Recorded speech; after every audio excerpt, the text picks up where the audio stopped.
Okay, let's see what the cabin air filter looks like after a grueling rally race weekend. Oh my goodness.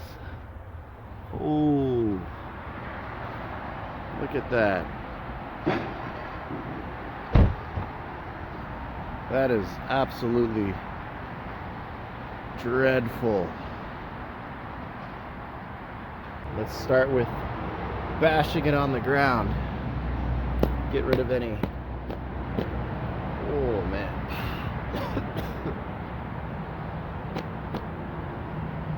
Any loose items.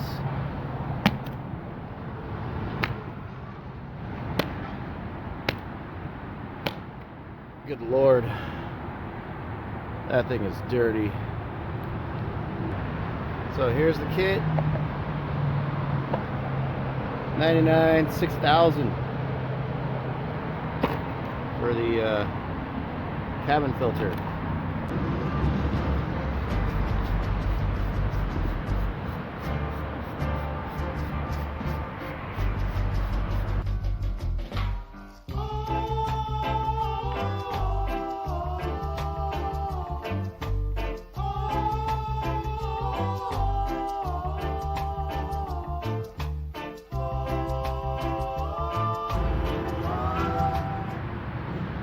The direction of flow right there. I'm going to rinse it going that way.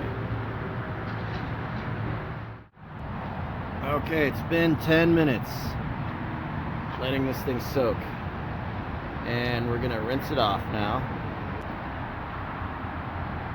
This is going to be interesting. Oh, look at that. That is satisfying to watch.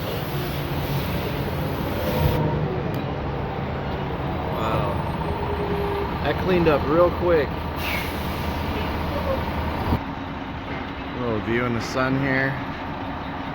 Nice and clean. That kit works really well.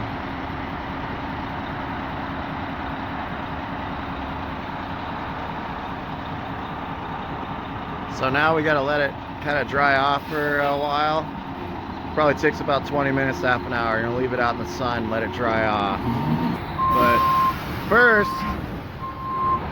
we're gonna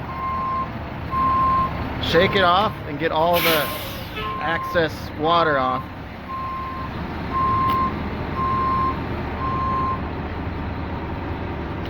Okay, let's let it dry off in the sun.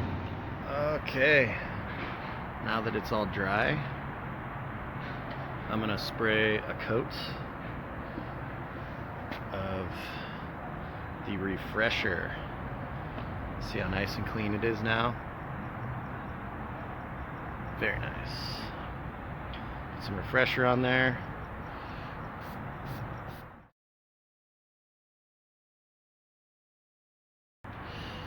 Now we got a nice, clean, refreshed cabin filter to put back into my Rallycross drift machine. I would recommend to clean maybe once a year, but depending on how dirty the environment is, I've been able to go between 15 and 30,000 miles on cleanings. I am glad I bought this thing. It saved me from buying, what, 3 or 4 of these things so far.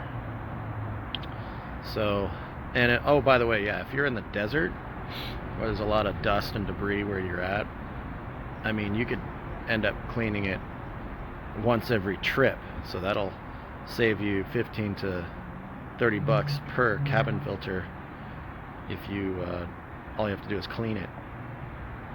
Anyway, thanks for watching. Love, peace, chicken grease. And give me a follow on my Instagram account, which is Subtle Driver. Thank you.